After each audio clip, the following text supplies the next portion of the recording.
Hi, everyone. I'm Dyllan McGee, founder and executive producer of Makers. Welcome to Makers at Home. Before we begin, just a quick reminder, October 27th, 8 p.m. on PBS is the premiere of our next Makers documentary, Not Done, that tells the story of the women's movement from the last election to today. So mark your calendars, October 27th at 8 p.m. for the premiere. So today we're talking to my friend Cindi Leive. We had some technical difficulties before, so I have said this intro, but for those of you who are just joining us, Cindi is the former editor-in-chief of Glamour magazine. She is an award-winning journalist. She is a mom. She is an entrepreneur, an artist, a poet, you name it, she does it. And her newest venture, The Meteor, which I would describe as a creative media collective, is it hasn't officially launched, but they're giving us little tastes of incredible projects, one of which just launched 2 days ago called 30 Days Until Tomorrow. And so we're going to talk about that and her new venture. So Cindi, here we go. Yes, we did it. I mean, not your fault. This was It might have been a little bit my fault. Hi, and thank you to everybody who stuck with us and who came out of the live and then back in. We love you, we appreciate you, and we're going to talk extra fast to jam enough content into the rest of our conversation. Yes. First of all, where are you? And what is that beautiful painting behind you? I'm in Brooklyn, and this is a beautiful painting by an artist named Elena Sullivan. It has been in various offices of mine over the years, and I really love it. So thank you for noticing. Shocker, it's a female artist. That's someone like you. Yeah. And I'm on brand. You're on brand. You're in Brooklyn. You also, we were just talking before, you had an anniversary last week, like I did. A wedding anniversary. Yes, I did. Yes, yeah. Me too. We both got married in October. Mine's October 2nd. What's yours? Mine was September 27th. Oh, okay. I've been married long enough that I now frequently, my husband and I it'll be like 11 in the morning. I'll be like, oh wait, is it our anniversary today? So I'm not an anniversary role model, and I hope you did it better than we did. Well, we did nothing. No, we didn't do it better. But it was like, our kids were like, what's the date? And I was like, every night is a date night during COVID. Right? I guess so. That's very romantic. All right. Anyway, I'm like digressing because I want to talk about your daughter. Now she's doing in Michigan and all those things. But we're going to talk about, well, first of all, are you excited for the debate tonight? I am. I'm very excited for the debate tonight. I can't wait. I'm not sure how nonpartisan we're supposed to be keeping it around here, but I am very eager to see Kamala Harris really give people something to root for and show leadership, because I think that's something that we're all really looking for right now. And I'm also, I will say as a side note, really eager to see people, and by people, I mean the media and your friends and mine who are going to be covering the debate, try to do it a little bit better than has been done sometimes in the past. And I think, you and I, Dyllan, are both in the Time's Up family in different ways. You've done events with Time's Up. I'm on the board, and Time's Up released a huge study yesterday showing how the press in general has talked about Kamala Harris versus how they spoke about both Mike Pence and Tim Kaine. So it's not just a partisan thing, it's a gender and race thing in 2016. And, the findings were troubling in lots of different ways. We can get into that, but I'm just really eager to see the candidates, I hope, take on the issues and the media dive into the issues. And to have it feel like a real debate, right? Coming off of the last one. I mean, just albeit with plexiglass. How normal can we be with plexiglass? But and just because I'm glad you brought that up, but the for people who are watching, I think the hashtag for that whole is we have her back. We have her back. Yeah. So if you want to learn more, it's an important, it really is. And you're right. This is a nonpartisan media coverage issue that we've got to deal with. And I'll tell you, because this is for anybody listening who, considers themselves pro-woman or a feminist, there were things that I realized I needed to check about my own impulses of how I talk about candidates. Because one of the findings in the Time's Up survey was that 61% of the coverage of Kamala Harris's VP announcement, the announcement of her as nominee, referenced her race or gender, whereas only 5% of the coverage of the announcements of Kaine and Pence in 2016 had referenced their race and gender, even though white men do actually have race and gender. And one of the things that made me realize is, some of that coverage is positive, right? Like, it is historic to see a Black woman on the presidential, vice presidential ticket. That's exciting. But in talking exclusively about that, we reinforce this idea that, men, and particularly white men, are the norm, and that anything else is sort of other. And that has like deep and serious ramifications for how we see women leaders and women's ability to present themselves as leaders. So it's made me check myself, even when the point that I think I'm making is yay, this is a historic moment kind of point. Right. So let's all have each other's backs tonight as we tweet and put, I do think it's important to acknowledge the historic moment that that is about to happen. And that's good. But then let's really focus in on, the ideas and the issues and, right?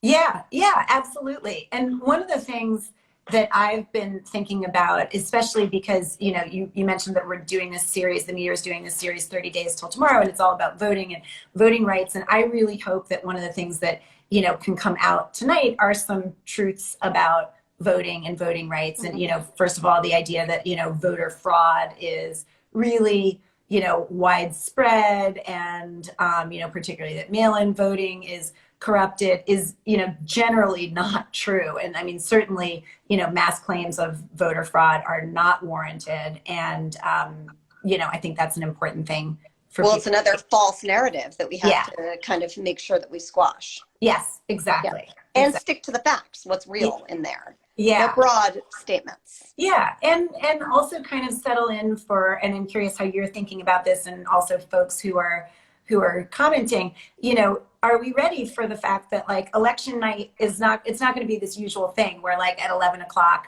or 12 o'clock, you can go to bed and you can, know, like it's going to be a longer haul, and we all have to be like not unnerved by that. We have to say like, that's okay.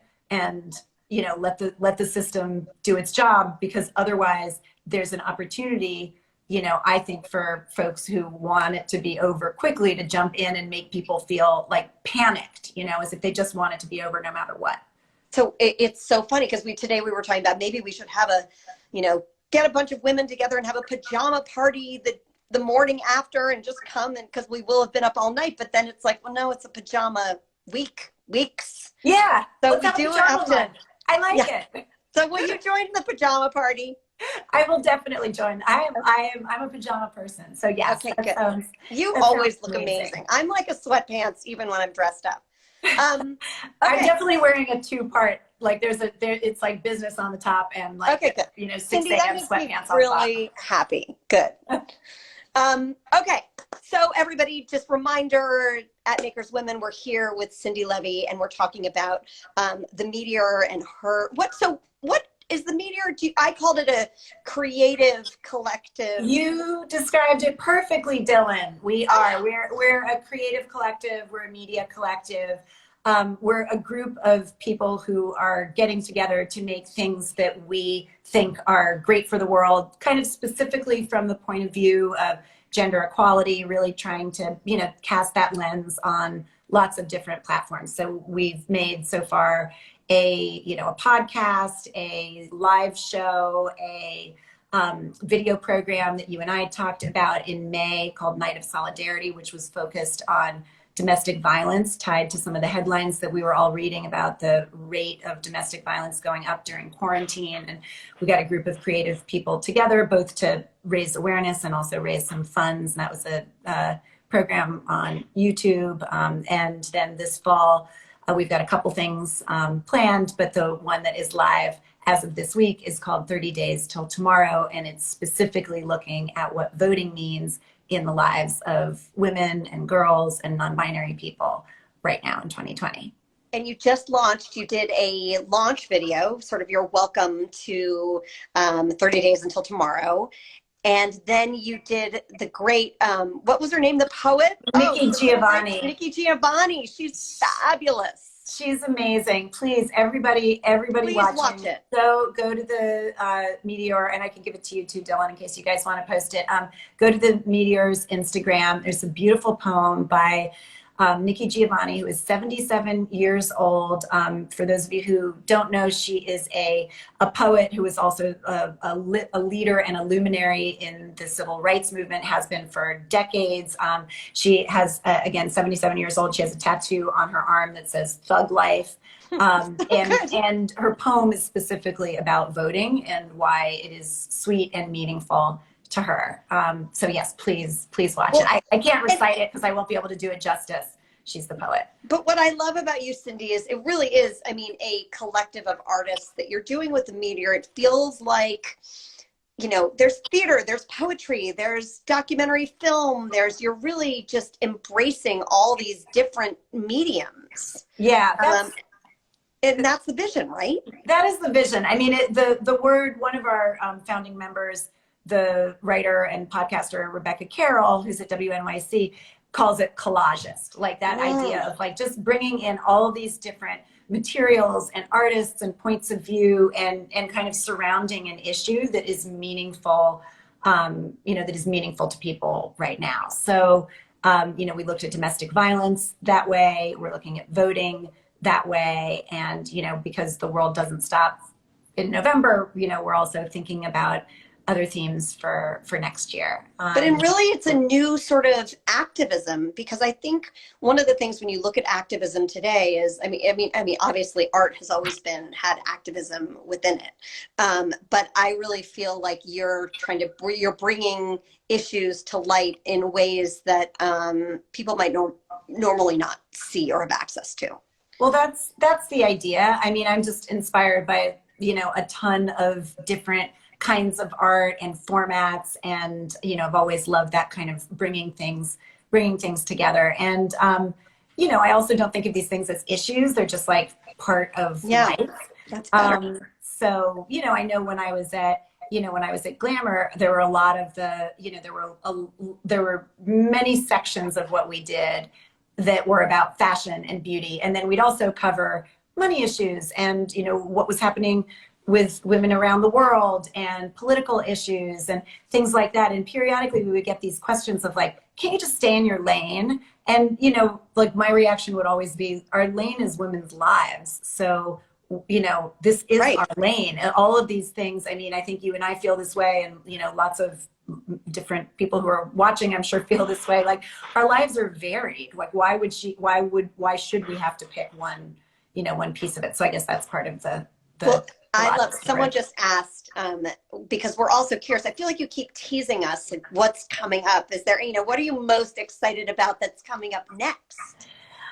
We have a podcast launching that I am excited about, that I've been sworn to secrecy not to say more about, but I think it's going to be a meaningful lens on the world.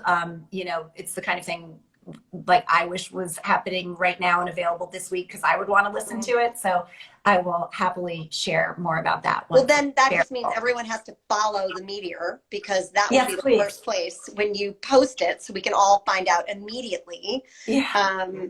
So everybody, don't forget, please ask Cindi questions. I want to hear a little bit more about what other things we might see over the next 30 days of content from this collection. Yeah, I think it's going to be what is exciting to me about it is it's a mix of, you know, people that you've heard of and great names who you trust and are interested in, you know, in different contexts, in conversation, creating films, things like that.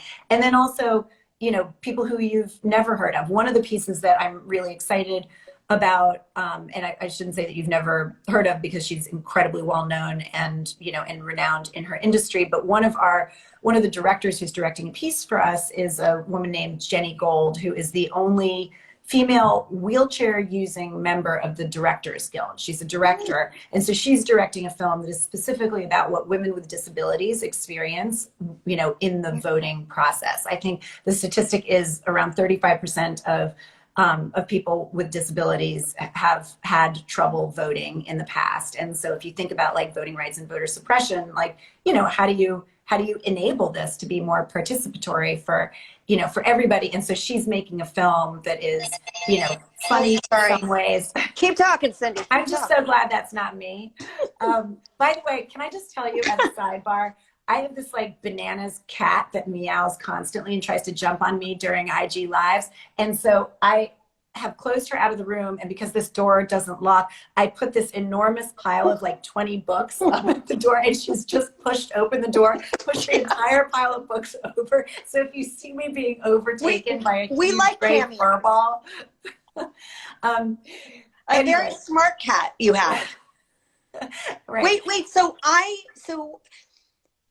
Will you have, because one of the things I'm trying to wrap my head around is what I'm going to do on election day itself. And, you know, maybe there is something I can do to drive. I know it's so complicated with COVID, like people with disabilities, or will you have actions with all these videos that will, you know? Yes, there's an action every day. The ones right now are really more around registering, because like this is the week, as you know, you know, when a lot of states have their deadlines for registration. Although in 20 states, you can register in person at your polling place, you know, on election day of. Yeah. So, but right now, most of the actions are around things like that. Then it'll, you know, then there are actions around early voting. There are also some actions that you can take to enable the vote for other people. You know, how do you actually fight voter suppression? Then as we get closer to the election, the focus will increasingly be on how can I get ready for election day? How can I help my neighbors get ready for election day? And, you know, certainly some people are signing up to be poll workers, but there are lots of things that you can do in your community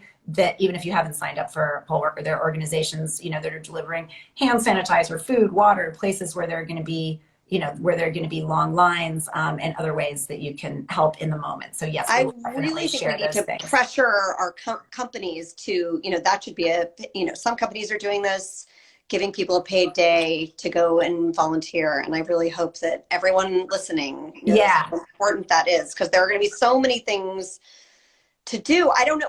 I know you know so much. Cindi, you know so much about voting and so many things. I'm wondering. By the way, that is a setup to a question that I'm definitely not going to know the answer to. No. It's not. It's just, I'm curious. Have you heard a fact that has surprised you? I heard, this is definitely an I heard because I have not fact checked this. I heard that you are more likely to cast the deciding vote in your congressional election, personally cast the deciding vote, than you are to win the lottery. Look how many people play the lottery. You know, granted it's fun, but it costs something. Voting is free. The artist Mona Chalabi, who's in our collective, did a graphic about this that you can find on her Instagram a while back. But, you know, voting is free, has, you know, impact on so many other people. And in this case, your odds of being that person, that one person, are actually greater. Greater than winning the lottery. Yes. Cindi, you said you would have an answer. That's like the better than anything I could even imagine. There's a big asterisk on it, which is that I'm going to go and fact check on it, and I fact check it, and I promise I'll jump onto your page and correct myself if I'm wrong. That's the but even the sentiment of it feels right. Yeah, it has an emotional fact check. Yeah. I also want to pass along, because I think this is a really hopeful and wonderful thing. Yesterday, I did an IG Live with Alicia Garza, you know, who is one of the founders of Supermajority, amazing woman and activist. She said that she believes this is going to be the largest voter turnout ever in history. And what I love about that is, let's all go be part of it, right? Like that, do you want to miss that? Like so often, especially right now, we talk about voting, you know, in these like negative terms. What's going to happen to us? What's going to happen to our culture if, you know, if we don't vote? And all that is true. But like when she said that, I just thought that's a party I want to go to. Right. So how do we make, you know, voting the party we all want to go to?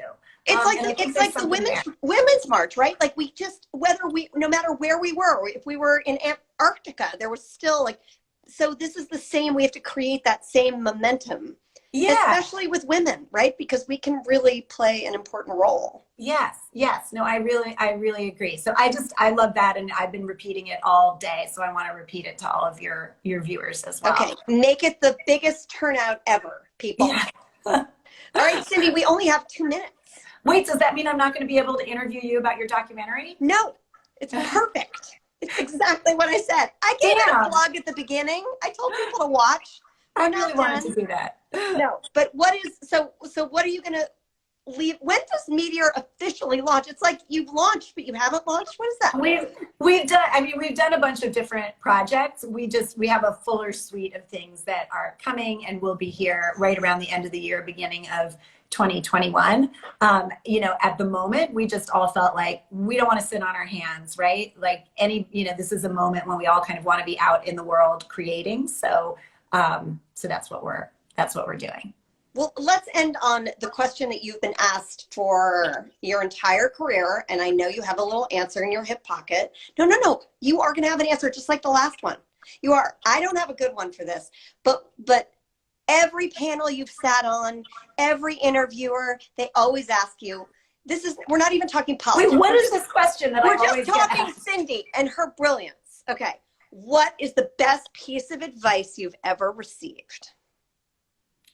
Oh, okay. I have one answer that's probably not relevant to a lot of people watching because it's parenting advice, but anybody who's going to be a parent, try to have your second child first, because you're super stressed out with the first one. And then by the time, if you choose to have a second one, you know, you're like really relaxed. But that's impossible advice to take, and it's very specific. So you can cut that out. But it is a mindset. I'm with you. Okay. If you want to. Okay. I mean, it's a great question. I don't feel like I have the one thing. My mom used to recite, this is like an incredibly depressing sounding piece of advice, but I have found it to be true. It was an old Russian proverb that her mother used to tell her that translates to sufficient unto the day is the agony thereof. And basically just means like, if crappy things are going to happen to you, like they're going to happen to you and they're going to be crappy when they happen. Don't like additionally ruin this uncrappy day by worrying about the crappy things that might happen in the future. Like deal with the stuff that is on your plate. But so much of, you know, I think especially for a lot of women, so much worry and anxiety is about like what's ahead, what might happen, what could go wrong when the other shoe drops. And, so I personally think of that grim Russian proverb frequently. I think it's actually a perfect, one of the things that I loved about your launch video for 30 days, everybody 30 days until tomorrow, was, I wrote it down. It was, I know. You went through this whole phase of the video where it's like, I know it's hard. I know there's this. I know there's this. And it's like, we all do have so much weight. But there is something, you can lift some of that weight if you just focus in on the moment, which I think and I want to I loved that too, and I want to fully credit Yara Treviso, our director, who also wrote that piece of poetry and who speaks it in the film. That was entirely from her brain, and I think a really empathetic way of looking at the world, because it's hard. Well, it's hard. It is hard, but things like the Meteor and your intersectional approach and your creative approach that makes the world a better place. So Cindi, thanks for doing live with me. Sorry about how hard it was to get us together, but we did Thank you, Dylan. And thank you to everybody who watched, and especially the people who watched twice. Yeah, we love you all. All right, love Cindi. you. Mwah. Bye. Bye. Mwah. Bye.